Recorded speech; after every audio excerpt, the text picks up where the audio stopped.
주로 죽은 사람을 그릴 때는 죽은 사람의 초점을 맞추어서 작품을 그리는 경우가 많은데, 이 작품은 특이하게도 죽은 사람이 아니라 옆에 있는 아이에게 초점을 맞춰서 작품을 그렸습니다. 이 아이가 느꼈을 공포, 두려움을 이 작품 속에 나타내고 있는 것이죠. 뭉크의 첫사랑은 밀리라는 여성인데요. 이 밀리라는 여성은 사실 사랑해서는 안 될 여성입니다. 이미 결혼을 한 유부녀였던 거죠. 노을과 바다가 울렁이고 있고요. 한 남자가 서 있는데 다리 위에 뭐가 없어요. 머리카락이랑 눈썹이 없죠. 굉장히 혼란스러운 본인의 상태를 그렸습니다. 이 뭉크라는 화가의 작품을 보시면서 앞에 계신 여러분, 또 유튜브를 보신 여러분들도 자신의 내면과 만나고 치유받길 바랍니다.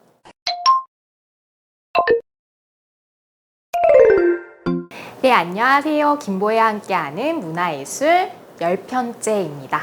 오늘은 광기의 예술가 뭉크에 대해서 소개를 해드릴까 하는데요. 뭉크의 대표작이죠. 모두가 아는 작품일 겁니다. 이 작품의 제목은 절규인데요. 뭉크는 왜 이렇게 고통스러워 보이는 작품을 그렸을까요? 오늘 함께 알아보도록 하겠습니다. 그의 작품을 이해하려면 오늘 또 역시 성장 환경부터 살펴봐야겠죠. 에르바르드 뭉크는 1863년 출생해서 1944년 사망하게 됩니다. 이분은 노르웨이 대표적인 화가로서 노르웨이에서 출생을 하였습니다. 가족 사진인데요. 5남매 중 둘째입니다. 사진 속에 오른쪽에 보이는 남자아이가 바로 뭉크입니다. 뭉크는 행복한 가정을 가졌던 건 아니에요. 뭉크의 어머니는 폐결핵이 있었습니다. 그래서 뭉크가 어렸을 때 일찍 돌아가시고요. 아버지 역시 어머니를 잃은 충격으로 루터교라고 하는 이상한 교리에 빠져서 아이들을 제대로 돌보지 못했습니다. 오히려 아이들을 정신적으로 학대를 했는데요. 뒤에서 조금 더 자세히 말씀드리도록 하겠습니다. 이 작품은 죽은 어머니와 아이라는 작품인데요. 여기 보시면 어머니가 싸늘하게 시체로 누워 있습니다.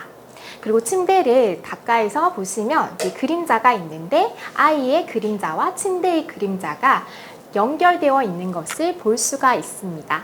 뭉크가 어머니의 죽음이 아이에게 얼마나 큰 고통과 두려움을 주고 있는지를 표현을 하기 위해서 이렇게 그림자를 연결시켰습니다.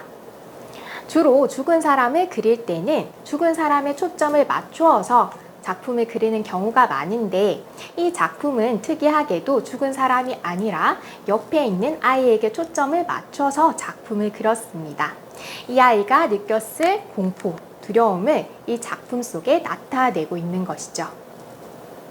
뭉크의 아버지는요, 자신의 아내를 잃고 루터교의 광신도가 되었습니다. 그래서 정신적인 질환을 앓고 있었는데요. 어린 아이들에게 어떤 행동을 했냐 하면 밤마다 자신이 악마의 분장을 하고 무서운 이야기를 아이들에게 들려주었습니다. 아이들에게 이렇게 정신적으로 학대를 해왔던 것이죠. 그렇다면 이 뭉크가 정상적으로 성인으로 자랄 수 있었을까요? 그러긴 어려웠겠죠. 그렇다 보니 어린 시절부터 대인기피증이나 우울증을 앓았다라고 합니다. 그리고 선천적으로 몸이 굉장히 약했다라고 해요. 어머니도 일찍 폐결핵으로 돌아가시고 누나도 폐결핵으로 일찍 죽게 됩니다. 그러면서 뭉크도 보면 몸이 굉장히 약해서 계속해서 학교를 빠지거나 가지 못했어요. 그러니까 정상적인 교우 관계도 맺지 못했겠죠. 뭉크의 어린 시절은 어땠는지 이 문장으로 설명을 드릴 수 있을 것 같아요. 공포, 슬픔, 죽음의 천사는 내가 태어나던 날부터 내 곁에 서 있었다. 병약함과 정신병, 나는 그 두 가지를 선천적으로 물려받은 것 같다. 재산을 물려받은 게 아니라요. 뭉크는 병약함과 정신병을 물려받았다라고 합니다. 어머니로부터 약한 몸을 물려받았고요. 아버지로부터 정신병을 물려받았던 것이죠. 이 작품은 자신의 누나의 투병 생활을 그린 것인데요. 어느 날 꿈에서 죽은 누나가 나왔다라고 합니다. 그 슬픈 마음을 표현을 하고 싶어서 이 작품을 그리게 됩니다. 왼쪽에 보면 누나가 있고요. 오른쪽에 한 여인이 있죠. 이 여인은 바로 이모입니다. 이모도 훗날 뭉크에게 큰 영향을 주는 사람인데요. 이모가 집안일을 하면서 가끔씩 그림을 그려서 팔기도 했다라고 합니다. 이모가 그림을 그리는 걸 보면서 뭉크도 나도 그림을 그려봐야겠다라고 생각한 계기가 되었다라고 해요. 그림을 자세히 보시면 누나는 벽에 기대서 누워있는 것을 볼 수가 있고 두 사람이 손을 꼭 잡고 있죠. 근데 두 손이 너무 한 손처럼 이렇게 뭉쳐져서 보이기도 하고 또 누나가 아팠잖아요. 그러니까 누나의 앞에는 여기 약병이 있습니다. 또 이쪽으로 갈수록 색깔이 점점 어두워지죠. 점점 짙게 그리는데 그거는 죽음에 가까이 왔음을 암시한다라고 합니다. 이 작품은 학교에서 굉장히 비난을 받아요. 그림 정말 못 그린다. 왜 저렇게 손을 표현을 했지? 정말 별로야 라고 이렇게 악평을 받습니다. 하지만 뭉크는 학교를 계속 다녀야 되잖아요. 인정을 받아서 장학금도 받아야 되고 미술 생활도 계속 해야 하는데 그럼 어떻게 해야 되냐? 그들의 입맛에 맞추어서 그림을 그릴 수밖에 없었겠죠. 또 자신을 후원해주는 이모를 실망시키고 싶지 않았을 겁니다. 이것은 앞의 작품과 주제는 같아요. 투병 중인 누나를 그리고 있습니다. 하지만 다르죠. 어떤 부분이 다를까요? 오른쪽 부분에 햇살이 쫙 이렇게 들어오고 있습니다. 그리고 생명을 상징하는 식물이 이 앞에 있습니다. 아까보다 그림이 훨씬 밝은 것을 느끼실 수 있을 거예요. 분명히 누나가 이렇게 앉아있는 모습, 이모가 앉아있는 모습은 똑같지만 전혀 다르게 표현을 했던 거죠. 또 누나 표정을 잘 보면 지금 이 밝은 햇살이 싫어서 이렇게 고개를 돌리고 있는 것을 볼 수 있습니다. 주제는 같지만 이렇게 전혀 다른 모습으로 표현을 했고 이 작품으로 학교에서 다시 인정을 받게 됩니다. 뭉크는 실제로도 이렇게 1등을 차지하기도 하고 미술학교에서 굉장히 인기를 얻었다라고 해요. 그래서 학교에서 인정을 해줘서 프랑스 파리로 유학을 가기도 했는데요. 굉장히 좋은 일이죠. 하지만 좋은 일과 나쁜 일은 항상 겹쳐서 오잖아요. 뭉크에게 또 아픈 시간이 옵니다. 그게 뭐였냐 하면 뭉크가 이 당시 주소지를 잘못 입력해 두었나 봐요. 그때 아버지가 돌아가시게 되는데 소식을 제대로 빨리 받지 못합니다. 그래서 아버지의 장례식에 참석하지 못하게 됩니다. 뭉크는 굉장히 좌절하고 죄책감을 가지게 됩니다. 그 당시 그린 작품입니다. 이 작품에서 뭉크의 심정을 알아볼 수가 있는데요. 굉장히 어둡죠? 그리고 한 남자가 소파 같은 데 앉아 있는 것을 볼 수 있습니다. 이게 뭉크겠죠? 그리고 창문에 보면 창살이 이렇게 있습니다. 이렇게 꼭 감옥같이 표현이 되어 있는 것을 볼 수 있습니다. 이렇게 아버지를 잃은 뭉크는 또 한 번의 좌절을 겪게 되는데요. 이때 한 사람이 나타납니다. 뭉크의 정신적 아버지라고 불리는 한스 에게르라는 사람입니다. 한스 에게르라는 사람이 어때 보이나요? 좀 표정이나 자세를 보면 좀 거만해 보이기도 하고 또 지퍼를 끝까지 올린 걸로 봐서 깐깐한 성격일 것 같다라는 것을 예측해 볼 수가 있을 겁니다. 이분이 정신적 지주였는데요. 어떤 말을 해주느냐? 좋은 말을 많이 해주면 좋았겠지만 조금 뭉크의 정신세계를 조금 더 혼란스럽게 하는 말들을 합니다. 예를 들어서 자유연애를 해야 돼.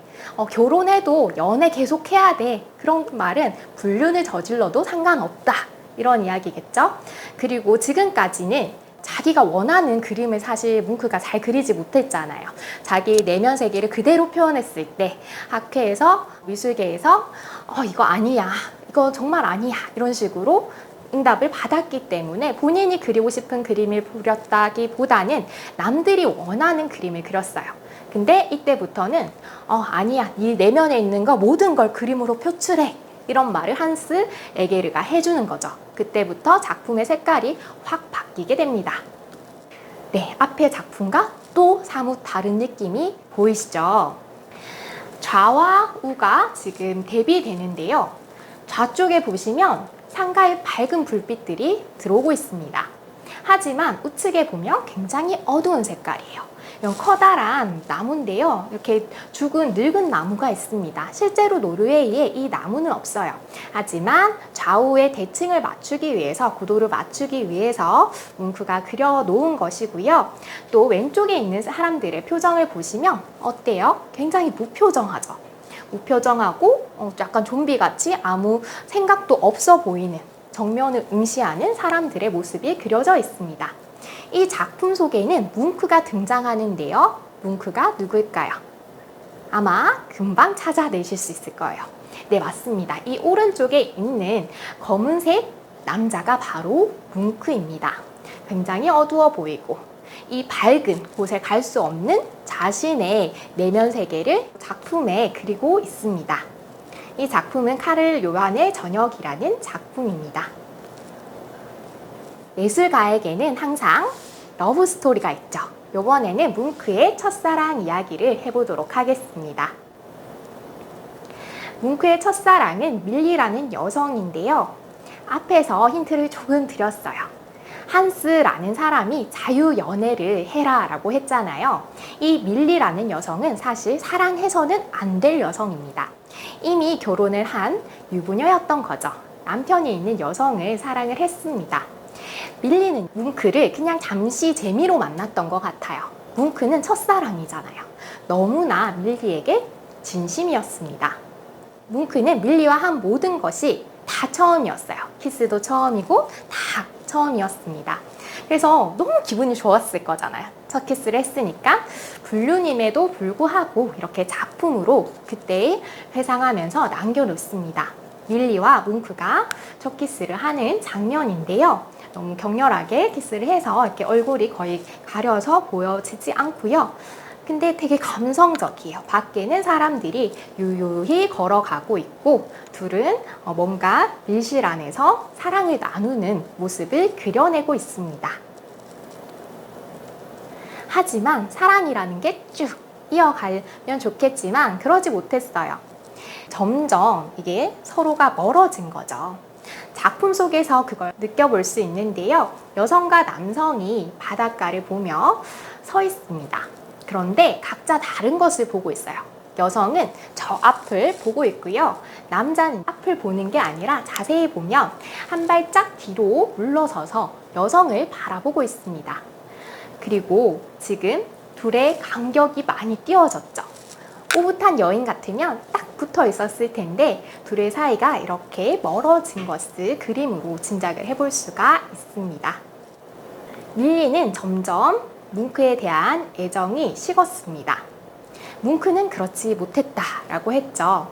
사랑하는 여인을 어떻게 표현했는지 살펴보도록 하겠습니다. 이 작품은 흑별귀라는 작품인데요. 사실 뭉크가 지은 제목은 아니에요. 뭉크는 키스하는 장면이라고 했지만 우리 이거 키스하는 장면으로 보이세요? 아니면 뱀파이어가 흡혈하는 장면으로 보이세요? 후자에 더 가깝겠죠. 지금 남자의 얼굴을 보면 새파랗게 질렸습니다. 핏기라고는 찾아볼 수가 없죠. 또 여성이 목에 이렇게 뭔가 흡혈하는 듯한 모습을 보여주고 있습니다. 또 머리 색깔이 새빨개요. 그러면서 어떤 것을 연상시키느냐? 피를 연상시킵니다. 피가 철철철철 흘러내리는 것 같이 이 여성을 표현을 하고 있어요. 사랑했던 여성을 이렇게 표현을 하고 있습니다. 사랑의 아픔은 이렇게 큰가 봅니다. 근데 밀리라는 여성을 이렇게 무섭게만 표현을 한 건 아니고요. 또 다른 한편으로는 이렇게 아름답게 표현을 하기도 했습니다. 왼쪽에 있는 게 뭉크겠고 오른쪽에 있는 게 당연히 밀리겠죠. 뭉크를 보면 심장을 부여잡고 아파하고 있어요. 가슴이 너무 아파. 사랑하는 여인을 떠나보내야 돼. 이렇게 하고 있고요. 여기 밀리는 유유히 흰색의 백색 드레스를 입고 떠나가는 모습을 보이고 있습니다. 사실 밀리는 그 이후에 남편과 이혼을 하게 되는데요. 그러면 뭉크 입장에서는 어떻게 생각했을까요? 이혼했으니까 이제 나랑 살려나 보다 하면서 내심 좋아하고 있었겠죠. 근데 밀리가 뭉크와 결혼하지 않았어요. 다른 남자를 만나서 결혼하며 떠나갑니다. 그러니까 뭉크는 지금 너무 마음이 아프고 심장을 도려낸 것 같아요. 그래서 심장을 부여잡고 있고 이 피가 떨어져서 쌓여서 여기 빨간색이 된 거예요. 네. 그리고 얼굴을 보면 창백합니다. 마찬가지로 이렇게 창백한 얼굴색을 띠고 있습니다. 마지막 여인을 이렇게 아름답게 표현하면서 떠나보내는 모습을 보여주고 있습니다. 네. 좀 있으면 아주 유명한 작품이 나오겠죠. 사랑하던 여인을 잃어버린 아픔은 온 세계를 잃어버린 아픔과 같았나 봐요. 뭉크가요, 한날 친구들과 함께 산책을 하게 됩니다. 근데 붉은 노을이 져 있었대요. 이 붉은 노을이 뭉크에게는 어떻게 다가왔을까요? 너무 무섭다. 핏빛 같다. 저 자연 속에서 나 너무 무서워. 이 자연 속에서 비명소리가 들리는 것 같다 라고 뭉크는 생각을 했다라고 합니다.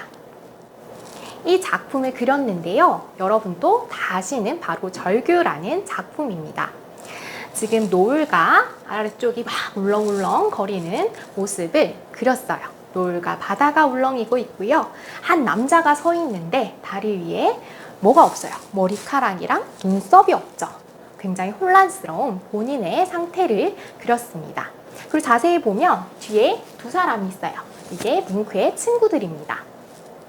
또 상반되게 여기 작은 배들이 있는데 배는 아무런 문제 없이 평온해 보입니다. 지금 바다는 이렇게 울렁울렁 하는데 반면에 배는 평화롭게 이렇게 간다라는 거죠. 이 작품 속에서는 뭉크의 내면 세계와 외면 세계를 함께 담고 있기 때문입니다. 이런 거 느껴본 적 없으세요? 나 지금 너무 힘들어. 너무 괴롭고 나 정말 죽을 것 같은데 나 빼고 딴 사람들은 다 평화롭게 잘 사는 것 같아. 라고 느껴보신 적 한 번쯤 있으실 것 같은데 뭉크가 그런 내면의 세계를 이렇게 담아낸 것이 아닐까 싶습니다. 본인은 이렇게 괴로운데 다른 사람들은 너무 평화로워 보이잖아요. 배도 그렇고 친구도 그렇고. 그 복합적인 마음을 이 작품 속에 담아내고 있습니다. 뭉크의 이 절규 작품은요, 여러 패러디도 나오고 뭉크 자신도 이 절규 시리즈를 다양하게 그립니다. 또 영화의 주인공이 되기도 하는데요.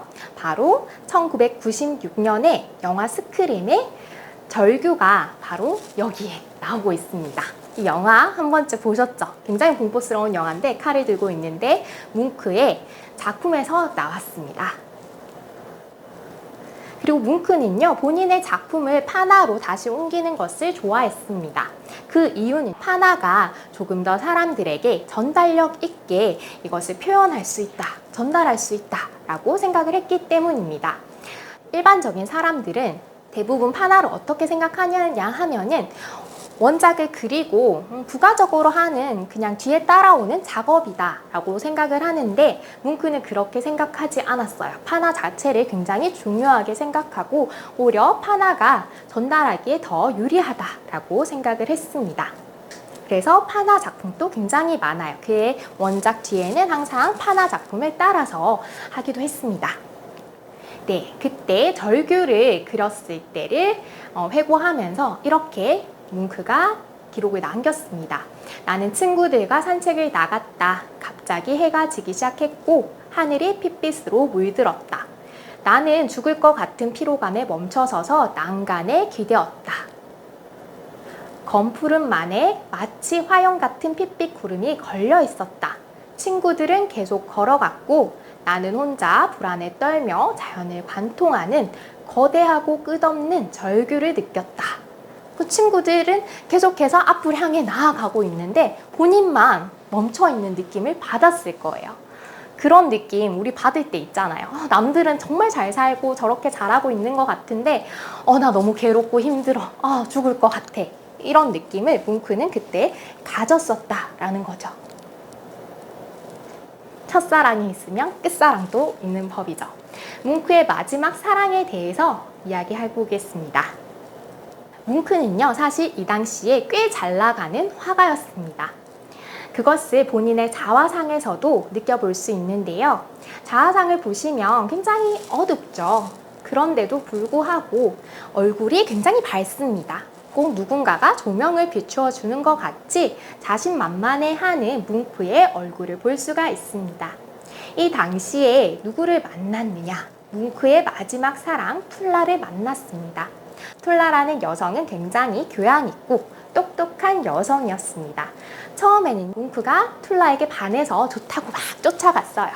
근데 너무 좋다 하면서 쫓아가니까 나중에는 툴라가 오히려 뭉크에게 반해버립니다.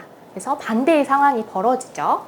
툴라가 뭉크에게 집착하는 모습을 보이자 오히려 뭉크는 사랑이 점점 식게 됩니다. 처음에는 이렇게 격렬하게 둘이 사랑을 했어요.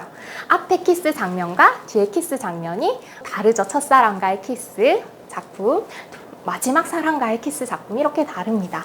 뒤에 보면은 이건 거의 한 몸이에요. 보시면 얼굴이 하나로 합쳐져 있습니다. 이만큼 뜨겁게 사랑을 했다라는 것을 표현을 하겠죠. 하지만 이 사랑도 곧 끝이 납니다. 여성은 계속 결혼하기를 원했어요. 하지만 뭉크는 결혼을 하길 원하지 않았습니다. 그 이유에 대해선 뒤에서 말씀드릴 텐데요. 그래서 여성이 너 결혼하지 않을 거면 난 죽어버리겠어 라면서 이제 자살소동을 벌이게 되는데요. 뭉크는 이걸 말려야 되겠죠.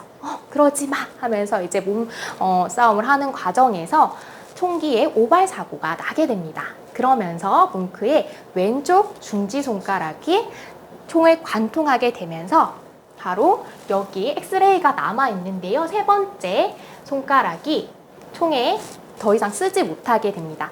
이 당시 뭉크의 취미는 사격이었다라고 해요. 그 이후로 사격도 하기가 어려웠겠죠. 이 사고로 인해서 이제 둘은 헤어지게 되는데요. 뭉크가 왜 그렇게 그러면 결혼을 하기 싫어했을까요? 뭉크가 결혼을 하기 싫어했던 이유는 바로 유전적인 요인에 있습니다. 본인에게는요, 병약함도 있었고요, 정신병도 있었어요. 엄마 아빠로부터 이걸 물려받았다라고 했잖아요. 근데 본인의 자식에게만큼은 그걸 물려주고 싶지 않았던 겁니다. 그래서 여성과의 결혼을 계속 기피했던 것이죠. 뭉크의 작품 유전에 보시면 그 뜻을 아실 수 있을 거예요. 둘은 이후에 이렇게 완전히 갈라서게 됩니다. 뭉크와 결혼해달라고 했던 이 툴라라는 여인은 총기 사고가 일어난 3주 후에 뭉크가 아는 동료 작가와 결혼을 하게 됩니다. 이런 배신이 어딨어, 그쵸? 결혼해달라고 할 땐 언제고. 뭉크가 너무 화가 났어요. 톱을 가지고, 이게 원래 한 작품이었는데 반을 잘라버립니다. 그래서 이 두 작품은 보통 따로따로 전시가 되었는데요. 영국의 한 전시에서 이 두 작품을 붙여서 전시를 하게 됩니다. 이 작품은 툴라와 함께 있는 자화상이죠. 네, 보시면 여기 남성의 모습이 있는데 아마 그 동료 작가가 아닐까라고 추측을 해봅니다. 사랑했던 요인을 정말 못생기게 표현을 했죠. 이제 사랑이 완전히 식었다라는 것을 작품에서 살펴볼 수가 있습니다. 다음으로 뭉크의 정신적인 고통에 대해서 집중해서 살펴보도록 하겠습니다. 뭉크는 자화상을 많이 그린 화가로도 유명한데요.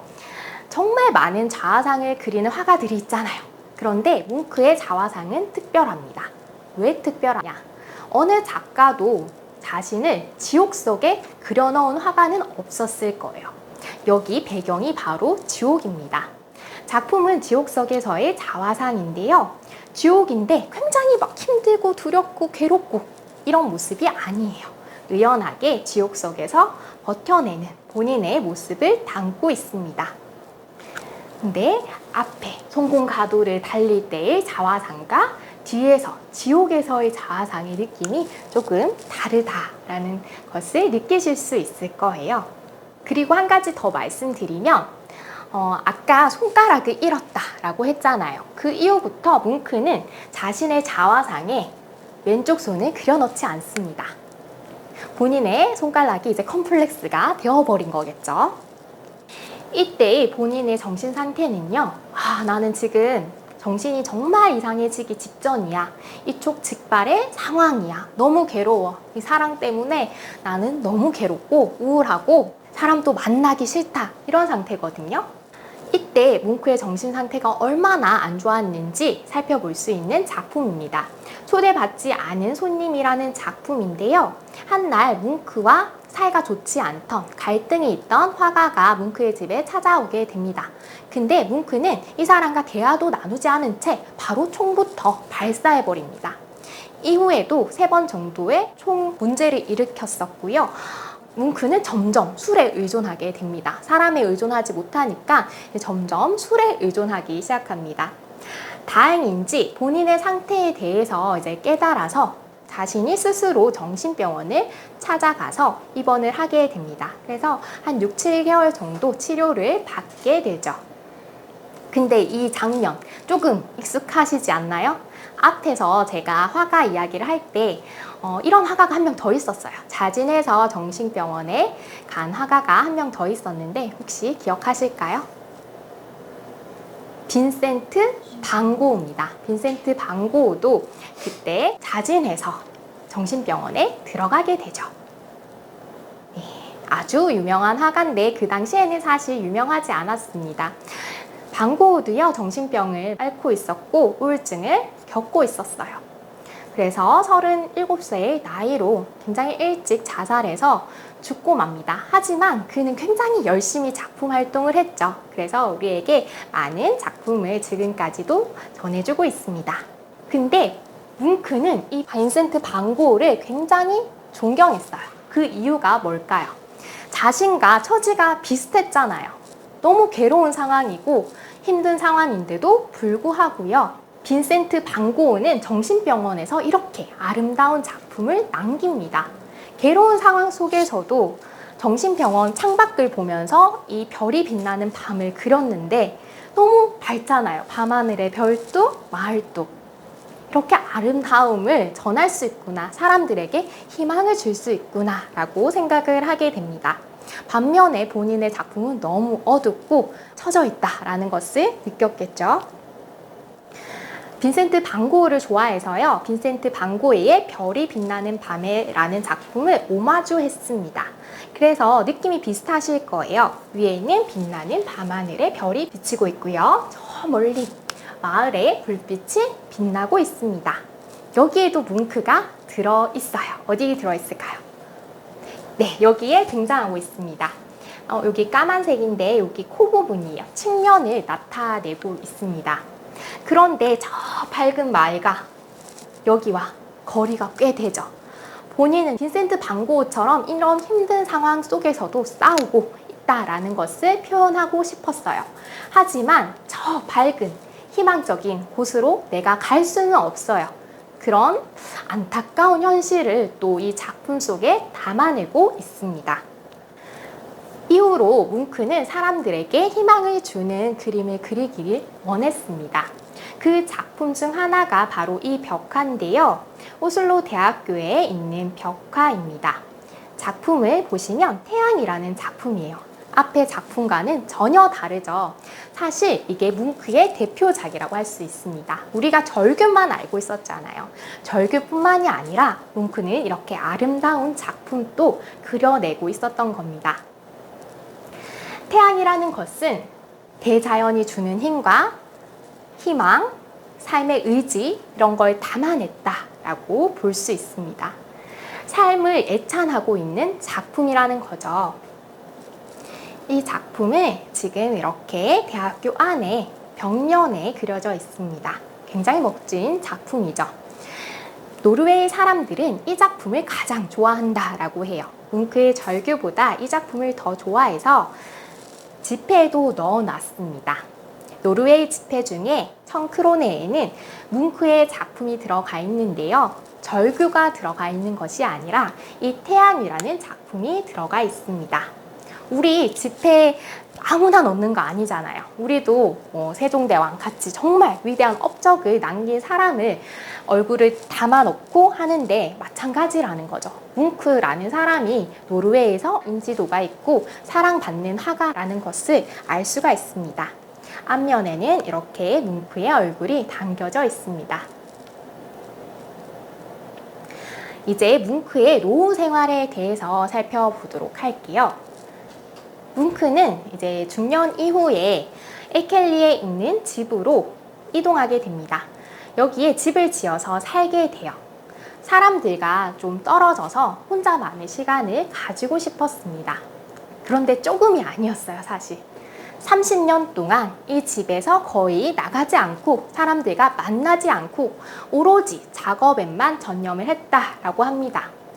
이 안에는 이제 야외 작업실도 있었는데요. 야외에다가 이렇게 그림을 쫙 깔아놓고 작품을 그리기도 했습니다.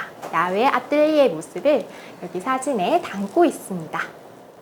얼마나 열심히 그렸는지 파나 작품이 15,000점이 넘었고 유화 작품이 1200점이 넘었다라고 해요. 굉장히 열심히 작업 활동을 한 화가라고 할 수 있죠. 여기서의 삶은 어땠을까요? 앞에 절규에서 자연은 굉장히 공포스러운 존재였다 라면은 이 작품 속에서는 자연 속에서 평화롭게 지내는 본인의 모습을 담고 있습니다. 핏빛이라고는 볼 수 없죠. 그냥 초록빛 녹음 속에서 일하고 있는 본인의 모습을 담고 있습니다. 뭉크는 이 많은 작품들을 노르웨이에 기증하겠다라고 이야기하는데요. 정말 멋진 일인데 이 이야기 뒤에는 사실 비하인드 스토리가 있습니다. 히틀러라는 사람인데요. 히틀러라는 사람은 원래 화가가 되길 원했던 사람이에요. 그래서 작품을 좋아하는데 어떤 작품을 좋아했느냐? 아카데믹한 전통적인 작품을 좋아하던 사람입니다. 그렇다 보니까 현대 미술을 하는 화가들의 작품을 굉장히 비난을 했죠. 현대 미술을 하고 표현 미술을 하는 뭉크의 작품이 그의 눈에는 탐탁지 않았을 겁니다. 그래서 퇴폐 미술이라고 낙인을 찍고 그의 작품을 없애려고 했겠죠. 근데 뭉크는 본인의 작품이 너무나도 중요했을 겁니다. 그렇다 보니까 기증을 하겠다라는 묘수를 쓴 거죠. 내 작품 다 기증할게 라고 했던 겁니다. 훗날 노르웨이의 오슬로에 뭉크 미술관이 설립되게 되고 이 안에는 뭉크의 다양한 작품들을 살펴볼 수가 있습니다. 여기 뭉크라고 적혀 있죠. 이제 뭉크의 거의 마지막 작품을 알아보도록 하겠습니다. 이것도 마찬가지로 자화상입니다. 이 당시 자화상을 굉장히 많이 그렸어요. 그 이유가 무엇일까요? 뭉크가 혼자 살았잖아요. 그렇다 보니까 다른 사람들을 만날 일이 거의 없었던 겁니다. 그래서 거울을 보면서 본인의 얼굴을 많이 그렸습니다. 이 작품은요, 살펴봐야 할 게 바로 이 침대와 시계입니다. 침대가 의미하는 것은 휴식을 의미하기도 하지만 누워 있잖아요. 죽음을 의미하기도 합니다. 또 이 시계는요, 운명을 이야기합니다. 시계가 잘 돌아가다가 약이 다 되면 어느 순간 탁 정지해 버리겠죠. 우리가 유한한 삶을 살아가고 있다라는 것을 이 작품 속에 나타내고 있는 겁니다. 하지만 이 남자 표정 어떤가요? 자세 어떤가요? 굉장히 의연해 보이죠. 어렸을 때부터 아버지와 어머니가 돌아가시고 굉장히 뭉크가 죽음과 뗄래야 뗄 수 없는 관계였어요. 하지만 내면을 이렇게 작품을 그리면서 다스렸다라는 거죠. 그랬더니 노후에 와서는 이런 죽음 앞에서도 본인이 의연하게 이렇게 서 있을 수 있었던 겁니다.